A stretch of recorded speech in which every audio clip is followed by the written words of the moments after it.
ఇప్పుడే జీ5 app download చేయండి. చూడండి మీ ఫేవరెట్ టీవీ షోస్ ఎప్పుడైనా ఎక్కడైనా.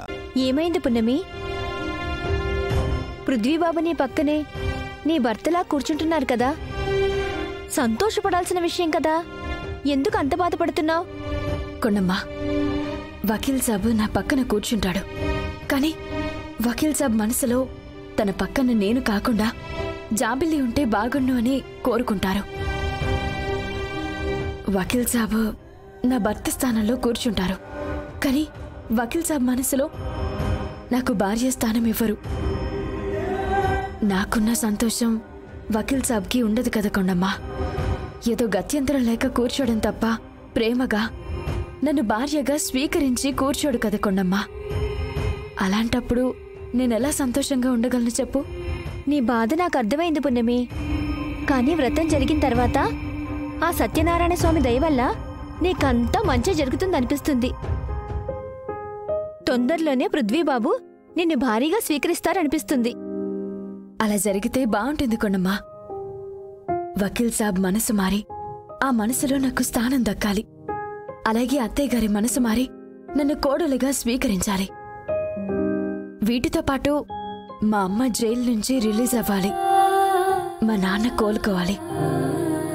అంతకంటే ఏమొద్దు నాకు.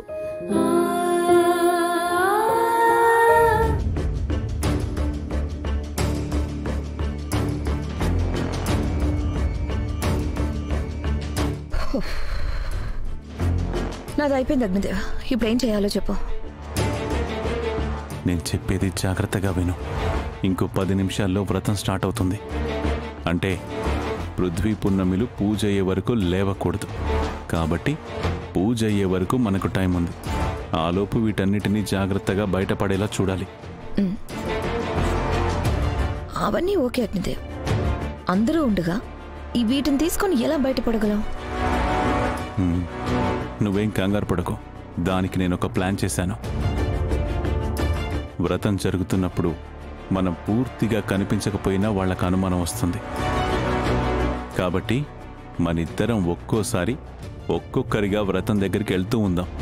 మనం కూడా అక్కడే ఉన్న ఫీలింగ్ ఉంటుంది. నేను ఆల్రెడీ బట్టలుతికే పార్వతమ్మకి చెప్పుంచాను. టైం చూసుకుని పార్వతి కూడా వస్తుంది. ఈ మూటల పార్వతికిచ్చి బయటికి పంపిద్దాం. కాసేపటి తర్వాత మనం కూడా వెళ్ళిపోదాం. ఆ పార్వతి మనం దొరకకుండా చేస్తుందంటావా అగ్నిదేవ్? పార్వతికి మన ప్లాన్ గురించి తెలియదు కాబట్టి ఎప్పట్లాగే వస్తుంది, మూటలు తీసుకొని వెళ్ళిపోతుంది. ఖచ్చితంగా దొరికే ఛాన్స్ మాత్రం లేదు. ఓకే అగ్నిదేవ్. సరే వైదిక, ముందు మూటలు ఇక్కడ పెట్టిద్దాం. జీ5 యాప్ డౌన్లోడ్ చేసి అన్ని ఎపిసోడ్స్ పూర్తి ఉచితంగా చూడండి.